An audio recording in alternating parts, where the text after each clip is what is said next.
How you going there, guys? Saltwater Fishing Queensland here for another Tackle Talk Tuesday. Today on the agenda, the Gulp soft plastic range of lures. All great. Let's get into it. Okay guys, so today on Tackle Talk Tuesday, we're talking about the Gulp soft plastic range. I've just got only a small, not even a handful of what they make. They've been around for a long time. They're great plastics. They've been proven that they disperse more scent than any other soft plastic out there, which makes them a really good option when you're fishing for fish that are real persnickety and only eat certain types of food and are very shy to bite a lure. So that's when these come in handy. So I've just got the 4-inch minnow in nuclear chicken. Got that one. I've got the chartreuse shad 3-inch minnow, and last but not least, my new favourite lure, I think it's a 6.5-inch Nemesis in pearl watermelon. But these are my new favourite soft plastics for chasing flathead and bigger estuary fish, as well as barramundi up north. So, what are pros and cons about using Gulp soft plastics? Well, definitely the very first pro, which I've already talked about, is the fact that they produce more scent than any other lure on the market.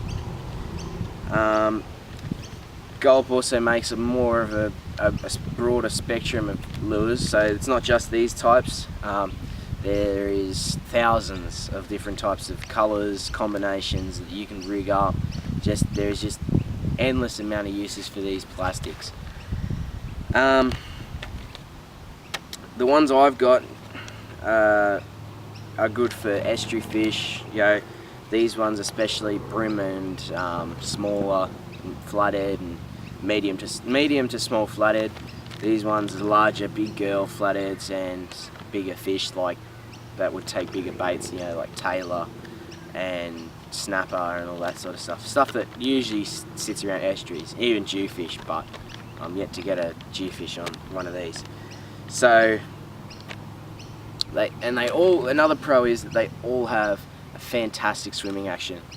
Gulp's been around long enough that they've worked on making different types of retrieves and different types of ways you can pull the lure back and get it to swim in the water.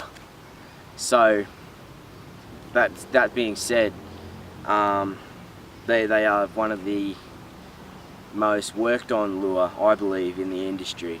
So yeah.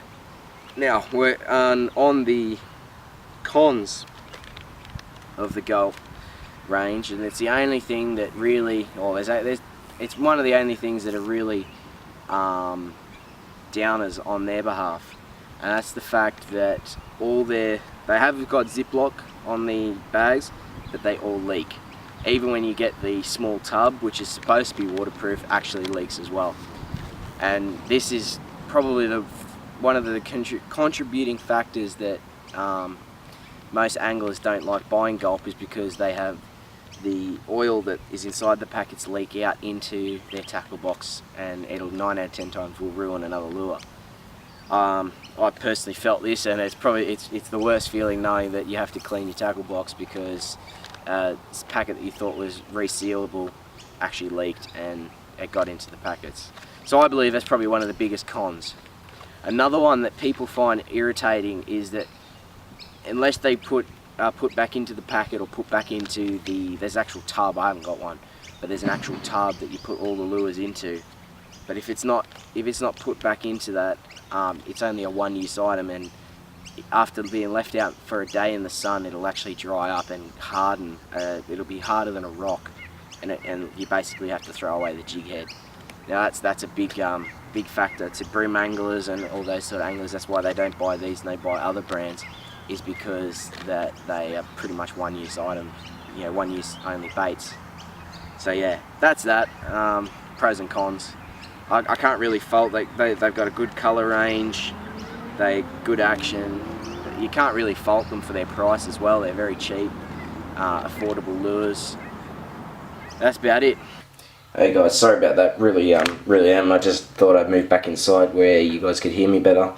I thought it was getting a bit noisy out there with the mowing going on and all that. So yeah, basically talking about the Nemesis. It's a great lure. Just have to use bigger jig heads when you rig it. And yeah, so as I said earlier, the only thing I can fault about these lures, and the only thing I don't enjoy about using them, is the fact that one, they harden on the hook, and two, the actual juice leaks out, ruining pretty much all the tackle you have in your box when it leaks. So that's the only thing I can fault about the Gulp range. Otherwise, they're a really good lure, and I just think they get a bad rap for what people say. So if you guys enjoyed this video, if it opened up your horizon to maybe try a Gulp, despite all the negative feedback everyone's giving them, just go down to your local tackle shop, Raise Outdoors or BCF or Tackle World on the Gold Coast or Tackle World in general, and buy yourself a packet and try them out. And so if you guys know anyone that would like their tackle repped on this channel, get them to message me on Facebook. I'll be more than happy to do a review on anyone's tackle. Otherwise, if you guys like this video, please leave a like and comment anything you'd like me to test out next, and I'll be sure to get round to it. So yeah, thanks for that, guys. There you go. Saltwater Fishing Queensland out.